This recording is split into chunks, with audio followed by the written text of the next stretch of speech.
Welcome to Habeas Treasurous, where I try to decipher this book, There's Treasure Inside by Jon Collins-Black, in order to find one of the 5 hidden treasures. On today's episode, I'll continue my breakdown of The Lion's Share Box and discuss where I think the clues are that Jon left in his children's book, Our Unbreakable Thread. Let's begin!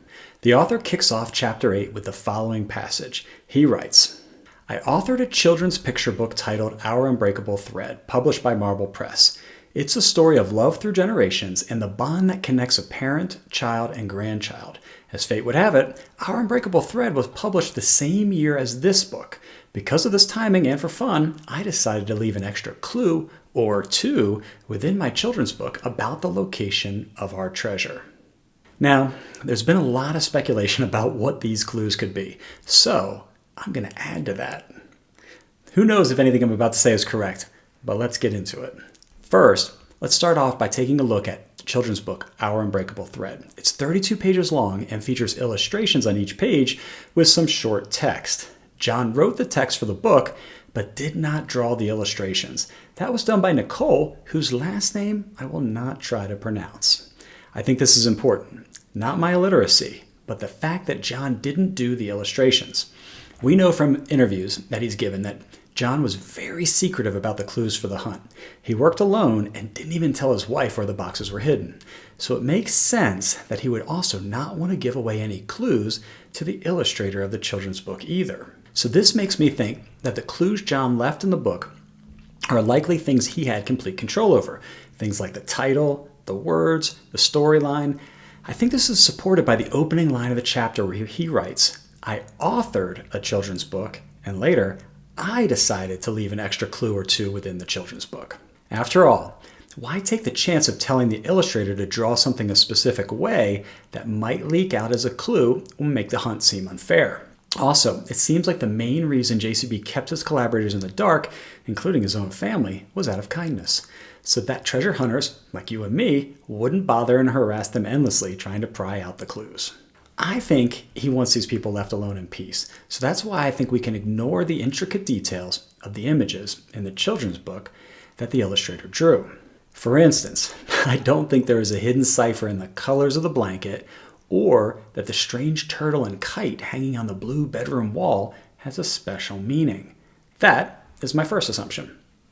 My next assumption is that to help us find the clues in the children's book, Jon has done what he does best. Provided a breadcrumb trail of words in Chapter 8 to point us in the right direction.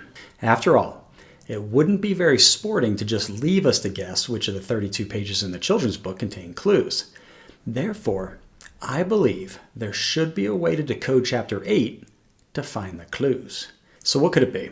Well, I think it makes sense to start with the overall theme for Chapter 8. After all, Jon could have introduced the children's book in any chapter of There's Treasure Inside, but he chose this chapter. Why? Well, the theme of Chapter 8 is customs and traditions highlighting the Hopi Indian civilization and the jewelry designer Charles Laloma.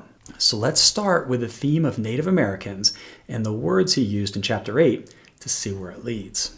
After comparing the passage from Chapter 8 and the words in the children's book, I found this similarity. The line, because of this timing and for fun, I decided to leave an extra clue or 2 within my children's book about the location of the treasure, sounds a bit like, as time went by, the thread saved you from an accident or 2. It let me know when I needed to be there. Both have a reference to time and use the phrase or 2. Could be just a coincidence, but let's assume for a moment that it's a clue. What could it mean? Well, looking at the picture in the children's book, the main focus is the scraped knee of the boy who has fallen off his bike. This wounded knee could be a clue pointing us to the famous Battle of Wounded Knee that took place in South Dakota on December 29th, 1890. This battle, or massacre as many people call it today, is often considered one of the lowest points between U.S. and Native American relations. It fits with the theme of the chapter and also this passage where JCB writes, one of the most blatant examples of such a loss was the American Indian Removal Act of 1830. In a selfish and racist decision, the U.S. government chose to ignore the cultures and traditions of Native Americans across our country and to relocate them from their native properties. Multiple times in Chapter 8, Jon calls out the mistreatment of Native Americans, so it makes sense that one clue in the children's book could be the wounded knee pointing us to the location of the event in South Dakota. After all, Jon does call out that the clues in the children's book are going to help us find, quote, the location of our treasure. Perhaps this location is South Dakota. And I think this is the type of direction that Jon could give an illustrator that wouldn't raise suspicion. Something like, hey, for this scene, could you draw an image of a kid falling off his bike, scraping his knee? Pretty straightforward. Okay, what else? Well, let's go back to the overall theme of Chapter 8, which is traditions and customs. Jon specifically mentions a bunch of holidays and events in the treasure book. Christmas, Thanksgiving, Halloween, Ramadan, Yom Kippur, La Tomotina, and the running of the bulls. This got me thinking that maybe the dates of these holidays and events could be important. After all, dates are made up of numbers, and many treasure hunts have book ciphers that use numbers to direct you to a specific page and word combination in a book that turns into a clue.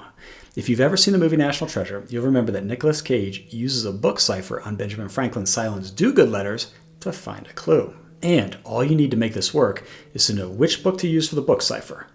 And JCB has given us the book with Our Unbreakable Thread. Seems like it could work. Well, I thought so too until I realized that the physical copies of the children's book don't have page numbers.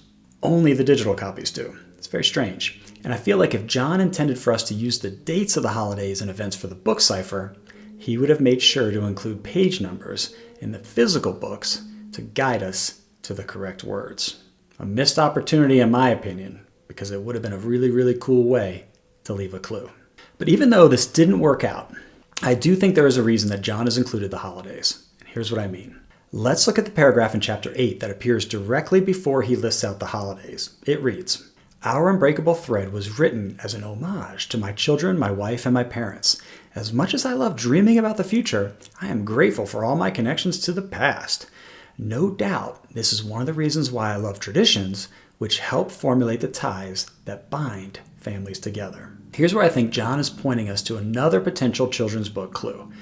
Remember how the theme of Chapter 8 is traditions and customs? Well, if you search the children's book for scenes that specifically call out formal traditions or customs, there are really only two: the image of the funeral and the image of the wedding. Now, for this reason, they could both be clues, but I think the words that Jon is using in the treasure book indicate one scene has more potential, and here's what I mean. Let's highlight some key words in this passage. Love tradition that binds families together. Sounds like he could be describing a wedding. After all, wedding is a love tradition, and the wedding ring is the symbol that binds two people together. And when you get married, it really is a formal joining of two different families, unless you're from the Deep South. And this might just be me trying to make the clues fit. But in this passage, he also uses the word ties in describing the tradition. The ties that bind families together. Well, it turns out that the only scene in the entire children's book where anyone is wearing a tie is the wedding scene. But I know what you must be thinking right now. Yo, HT, I get the wedding thing, but how does that tie in to the holidays you mentioned earlier, like Christmas and Halloween? It's a great question. Let's read that passage now. Traditions bring people closer and provide opportunities for joy. Many of my most favorite memories have been with friends and family during celebrations of Thanksgiving and Christmas. And of course, who doesn't love Halloween? Traditions enliven every culture. They come in all shapes and sizes, from the observances of Ramadan to Yom Kippur to the celebrations of La Tomotina and the running of the bulls. Traditions, like a durable yarn, connect us through a lineage of fellowship and ceremony. Okay, there's a lot there, but the phrase that really struck out to me was, like a durable yarn. In addition to using the strange adjective durable, the phrase seems to be at least adjacent to the concept of an unbreakable thread.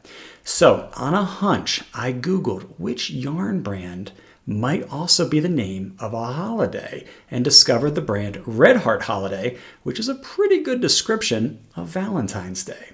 And La Tomotina is a festival where people throw tomatoes at each other, and at the running of the bulls, everyone wears the colors white and red.